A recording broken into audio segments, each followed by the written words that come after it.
Customer Lovers, o podcast da High Platform, com Diego Aquino e Léo Pallotta.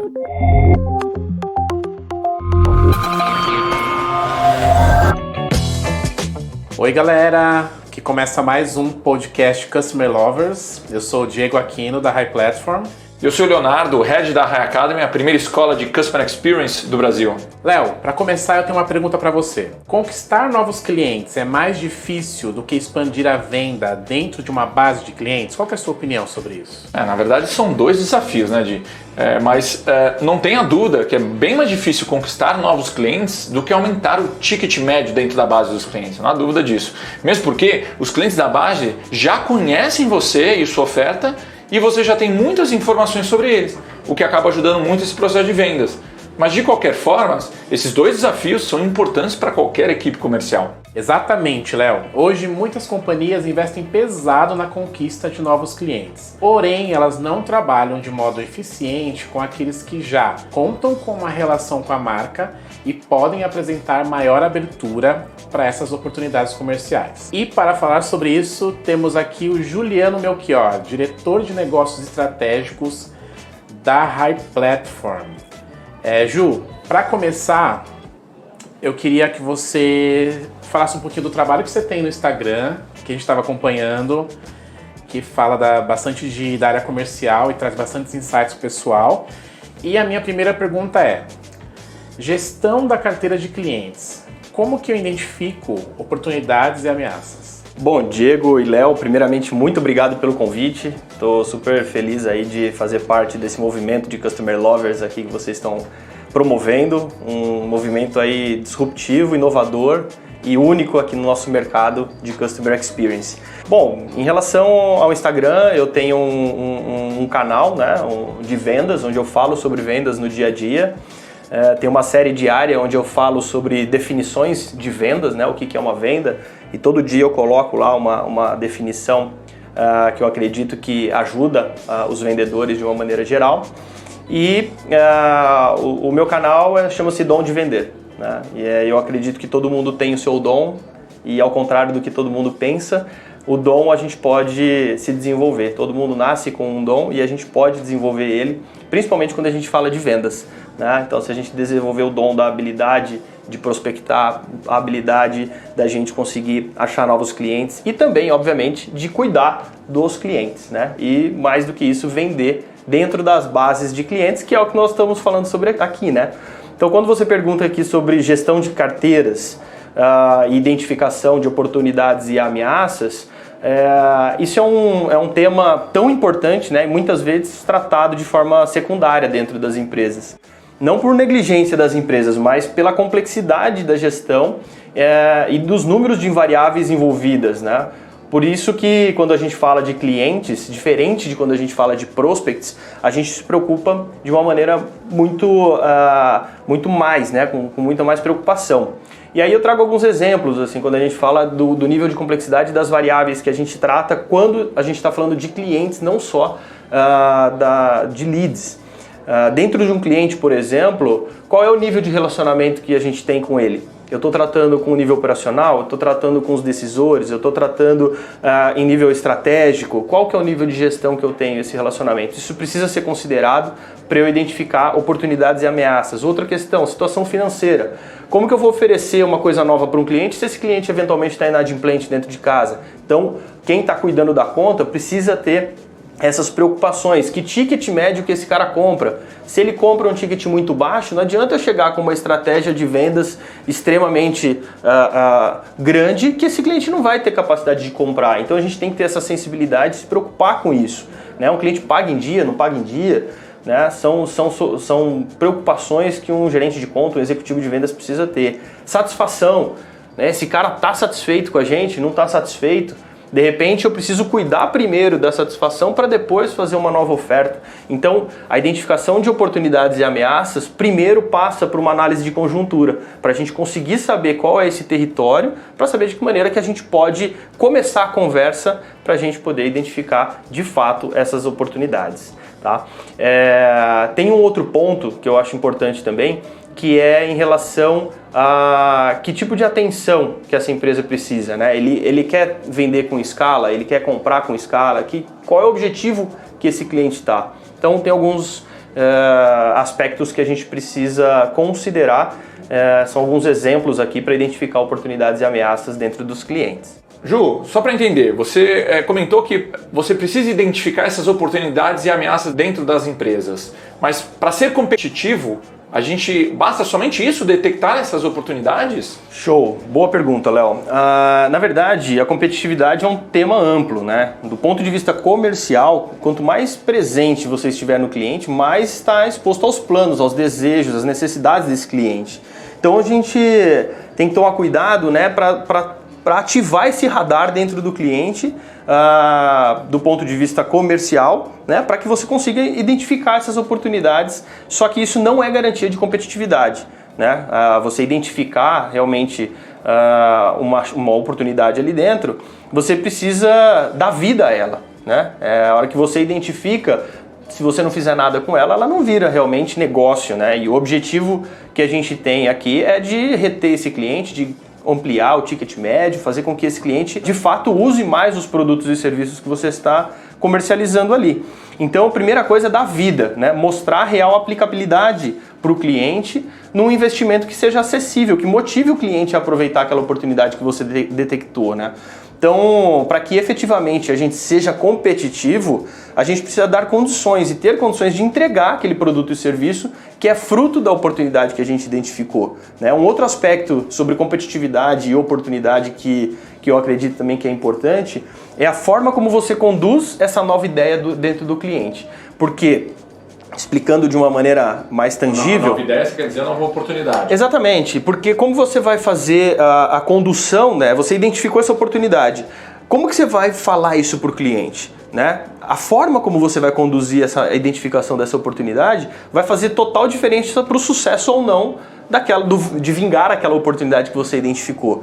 E aí, quando você entra no cliente, né, a exposição à realidade dele mostra não só os aspectos de negócio, mas também os diversos interesses pessoais dos gestores, diretores, dos influenciadores, enfim. Quando eu falo essa forma de condução de uma oportunidade, eu jogo luz nas preocupações e desejos de cada um desses atores e coadjuvantes dentro dos clientes. Ou seja, com a sua oportunidade, como, né, essa oportunidade pode se alinhar aos interesses das pessoas envolvidas? Porque no fim, a gente está lidando com gente, né? Como que eu consigo fazer com que a minha oportunidade ela esteja aliada com os objetivos não só de negócios, mas também dos interesses pessoais? Isso eu estou trazendo de uma maneira que tangibiliza no dia a dia do cliente, você se conectar com os interesses de cada um dos gestores, você se preocupar com o ser humano que está ali também, né? Porque ele no fim, ele tem o seu plano de carreira, ele tem os seus desejos pessoais, ele quer crescer, e se você apresenta uma oportunidade que pode conflitar com o interesse dele, pode ser uma ótima oportunidade de negócio, mas se naquele momento aquele decisor pensa que aquela oportunidade que você identificou é uma ameaça para ele enquanto carreira, ele vai ser um detrator daquela oportunidade. Então a gente precisa ter essa sensibilidade, né, quem está lidando com o cliente, para entender que não necessariamente a oportunidade de negócio é suficiente para que essa oportunidade vingue. Então a gente tem que ter ali uma proximidade com esse cliente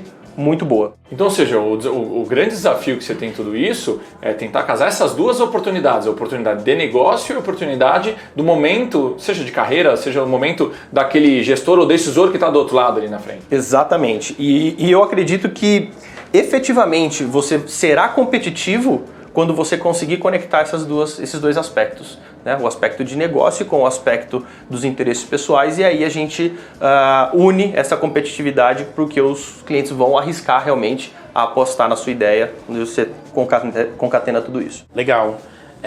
Ju, falando de uma forma mais prática, eu queria que você desse algumas dicas para gerar oportunidades em clientes. Oh, maravilha, vamos lá. Eu falaria aí sobre 3 dicas. Posso dar 6? Pode, fica à vontade. Eu vou dar 3 estratégicas e 3 práticas, Boa. Tudo bem? Então vamos lá. Quando eu falo aqui de dicas estratégicas, eu tenho que pensar principalmente no conhecimento do cliente. Qual que é o propósito desse cliente? Por que ele existe, né? Eu conheço o produto ou serviço dele, o que ele está fazendo, o que ele está entregando para o mercado que está ajudando a sociedade. Se eu tivesse olhar um pouquinho mais estratégico, mais amplo, mais abstrato, mas ao mesmo tempo onde eu consigo entender, se eu estou numa empresa de serviços, que serviço que ela oferece? O que ela está mudando a vida das pessoas?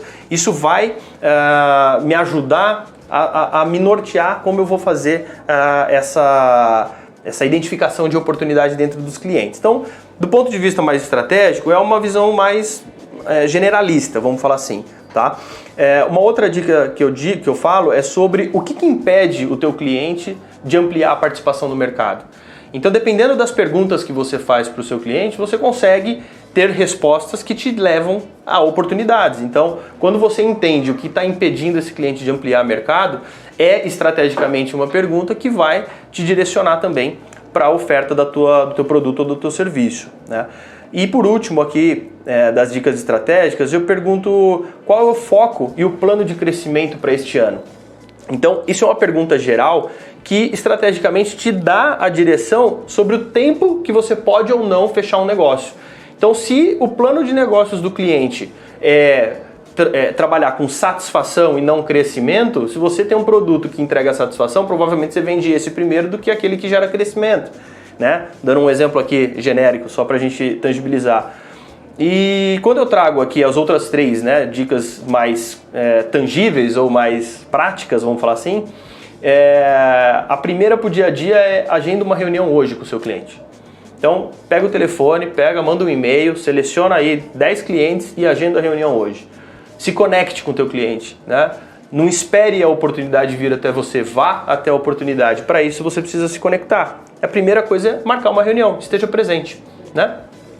Segunda, entenda com quem você está falando, né? Faça um desenho no papel da estrutura hierárquica desse departamento que você está atendendo.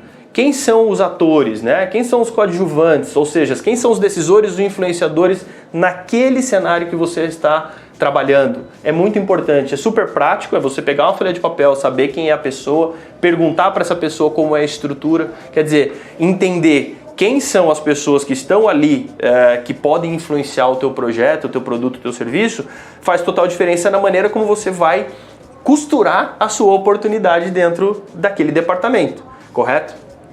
E a terceira e última dica prática aí que eu acredito que vale muito a pena, né? E eu acho que aí já traz um aspecto de, vamos dizer assim, continuidade de negócios dentro do cliente, é não ter vergonha de pedir recomendação ou indicação para mais uma área dentro da empresa para aquele seu contato. Então, se você atende a área B, a área A, quais são os contatos da área C, da área D, da área E? Então, fazer com que os atuais clientes de vocês façam recomendações sobre o que você já está atendendo, a satisfação, e fazer com que esse seja esse seu primeiro cliente seja o seu promotor dentro da companhia. Então, pedir recomendação para quem você já vende é uma excelente tática para você ampliar negócios dentro do seu cliente também. Mas aí nesse último ponto é mais considerando empresas médias e grandes, né, que tem uma capilaridade maior de oportunidades lá dentro, né? Sem dúvida, né? Se você pegar uma startup onde normalmente você fala só com um decisor, com um presidente ou com um CEO fundador, aí você essa dica aí ela não vai ter muita eficácia, né? Então, realmente, quando eu falo de pedir recomendação, é para você, pode ser não ser só dentro do cliente, talvez, né, dentro do próprio mercado. Se você usar o teu relacionamento dentro do cliente para que ele te recomende para outras empresas, você também está fazendo com que essa dica aqui seja aplicável. Bom, agora, Diego, um ponto importante que a gente está falando de técnicas de vendas, né, dicas de vendas, começam a vir muitas vezes aquela sopa de letrinhas, né, muitas vezes nomes em inglês, né, e aqui a gente tem dois pontos muito importantes, como o cross-selling e o upselling. Então, eu queria ouvir de você, falar um pouco, né, da tua visão, né, da diferença entre um cross-selling e o upselling. Show de bola, Léo. Quando a gente fala aqui cross-sell, upsell, cross-selling, upselling, enfim, esse é o objetivo principal de um executivo de conta, né? O cara que está ali, ele tem como um dos objetivos, na verdade, vender mais, né? E quando a gente fala de cross-selling e upselling, eu estou falando de vendas, né? Mas a diferença é que no cross-selling, o próprio nome sugere, né? Venda cruzada, numa tradução livre, né?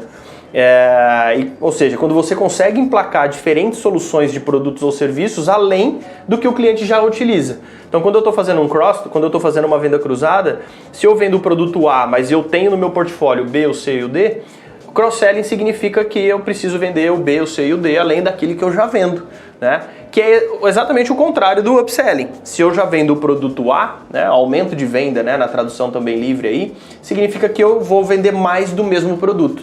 Então, se eu estou vendendo sanduíche e eu vou continuar vendendo o sanduíche, o sanduíche A, ele é um upselling cada vez que eu vendo ele novamente, tá? Normalmente, quanto mais cross-selling for utilizado, eu costumo dizer que você fica mais enraizado dentro do cliente, porque você se torna realmente mais profundo nessa relação e deixa mais sustentável também, porque você diversifica o uso de produtos e serviços no seu cliente, né? E no fim do dia, isso significa que você diluiu o risco de perder esse cliente, porque o seu cliente está usando mais produtos, né? Ele está usando mais produtos diferentes. E isso significa que se ele está usando mais produtos, ele está resolvendo mais problemas. Então, você não fica com risco num único produto dentro do teu cliente. Então, mas deixa eu ver se eu entendi. Se você tiver que escolher entre uma estratégia de cross-selling e upselling numa empresa, qual caminho você seguiria primeiro? Isso depende muito, Léo, porque a oportunidade que a gente tem que aproveitar. E se é uma oportunidade de upselling, a gente tem que fazer o upselling, né? Mas a antena ligada do executivo, do vendedor, do atendimento de conta, ele tem que tentar diluir o risco, porque se você mantém só um produto cada vez vendendo mais, é ruim? Não, óbvio que não, a gente quer vender mais, a gente quer sempre usar, fazer com que o produto esteja sendo usado, né? Quando o cliente está comprando, eu brinco que é difícil ele sair, porque se ele está comprando, ele está vendo valor naquela entrega. Agora, o cross-selling, ele vem por dois motivos, ou porque o cliente está precisando e eu identifiquei e eu tenho produto para solucionar isso e eu ofereço mais soluções do que aquele que ele já está usando, ou de fato eu ofereço porque eu enxerguei ali uma oportunidade e acredito que ele pode usar, e aí a gente vai construir essa oportunidade em conjunto, tá? Mas eu acredito que os dois são importantes. Eu, vamos dizer, prefiro e recomendo que a gente busque o cross-selling cada vez mais, porque isso torna mais estratégico dentro do cliente. Legal, Ju. Então, falando de cross-selling, como é possível identificar as oportunidades? Excelente, Diego. Vamos lá. Identificar é diferente de gerar, né? Inicialmente se perguntou até sobre gerar. E ambas são atitudes proativas, né? A gente tem uma diferença clara, mas que muitas vezes a gente não distingue o que é uma geração de oportunidade do que é uma identificação de oportunidade. Quando a gente fala em gerar oportunidade, a gente está trabalhando com uma atitude, com uma postura consultiva de um executivo de contas, né? Há uma recomendação de melhores alternativas, de sugestões para fazer algo a mais de uma forma diferente. Na maioria das vezes, com a aplicação do seu produto e serviço, claro, né? Mas se for produtos não utilizados, a gente está realmente diante do cross-selling. Mas como você perguntou, né? Quando falamos de identificar oportunidades, a gente atua como um detetive. Essa é a verdade. A gente está procurando essa oportunidade e essa oportunidade não foi vista por ninguém até o presente momento. Então, identificar significa que o executivo ele vai conseguir dar vida a essa oportunidade, né? Ele vai fazer uma conexão clara entre o que foi visto, percebido, com o produto que ele tem disponível no seu cardápio, né? Tem aspas aí. Aí a necessidade realmente da preparação do executivo de contas, porque ele tem que conhecer o seu cardápio, ele tem que conhecer o seu produto, aquilo que ele entrega, para poder estar ligado aí àquelas oportunidades que eles estão identificando. Você citou agora da importância desse executivo conhecer bem o cliente, conhecer o que ele vende, a empresa dele, o serviço dele. Eu queria que você falasse um pouco mais disso, desse perfil desse executivo. O que ele deve conhecer e qual é a lição de casa que ele tem que fazer dentro da empresa que ele trabalha? Boa, Diego. É muito comum, principalmente quando os vendedores ainda estão na fase de rampagem ou eles estão começando dentro das empresas, ter a ânsia pelo resultado da venda, né? E muitas vezes ele não considera a necessidade do cliente, ele sai vendendo aquilo que ele viu, mas sem um conhecimento ainda profundo daquilo que ele pode oferecer ou dos problemas que ele pode resolver dentro de um cliente. Então, quando eu falo que o perfil, ou o vendedor, o executivo de conta, ele precisa estar preparado, é porque existe uma questão que chama-se aplicação dos produtos, né? Conhecer o produto não significa que ele conhece a aplicação do produto, de que maneira que eu posso usar o produto, né? Se eu vendo um produto A, o que esse produto A faz? De que maneira que ele pode resolver os problemas 1, 2 e 3? Então, quando eu falo na preparação, é conhecer de que maneira que eu posso aplicar o meu produto em diversas situações. Então é nesse sentido que eu trago aqui a necessidade desse preparo, né? Porque se você estiver preparado, você vai identificar mais oportunidades, porque você conhece mais aplicações do seu produto. Legal. E agora voltando para a questão de iniciativas, né? Quais as iniciativas que você vê que pode engajar o seu cliente? Uma ideia transformadora. Uma forma de fazer algo conhecido ou alguma inovação para um problema existente, né? Eu acho que o engajamento ele vai acontecer na mesma proporção de valor agregado que a sua oferta pode levar ao cliente, né? Mas não só a questão comercial de produto e serviço, mas também a ideias de participação da equipe no projeto, né? Os prestadores de serviço, parceiros de negócio, somos todos agentes de mudanças, né? E buscar dentro da companhia mais decisores que podem ter benefícios com a ideia e oportunidade apresentada, né? Isso é uma iniciativa inteligente de engajar o cliente com oportunidade. O que eu quero dizer? Basicamente, a gente está... engajamento significa compromisso.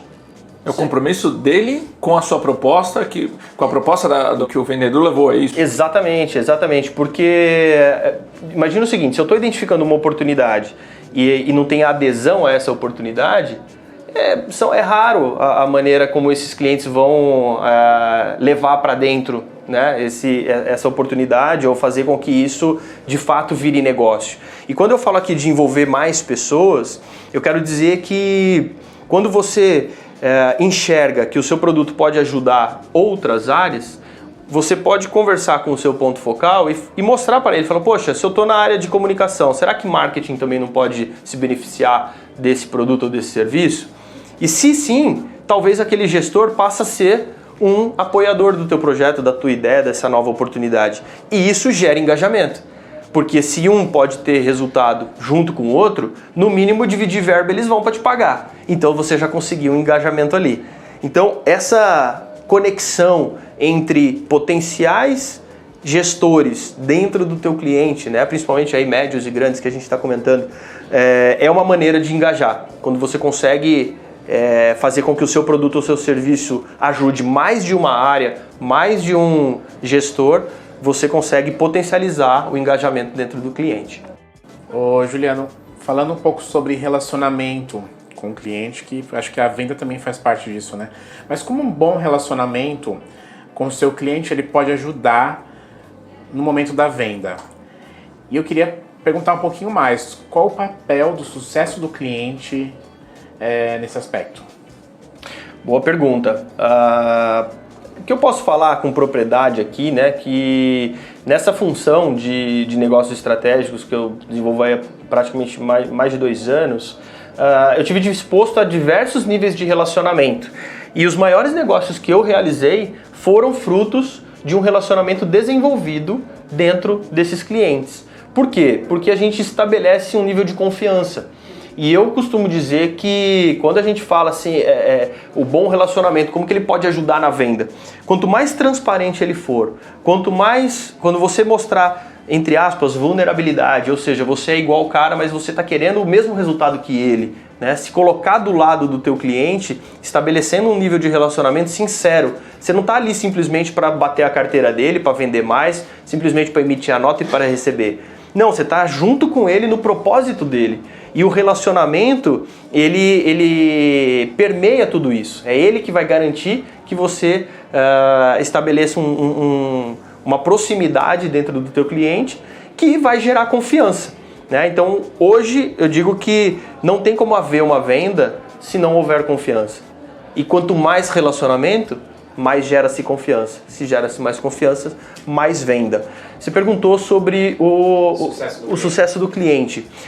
O próprio nome diz, né? A gente precisa entender o que é sucesso para esse cliente, né? Porque não é, a gente antes falava foco no cliente e foco do cliente, né? Antes era sucesso no cliente, agora é sucesso do cliente.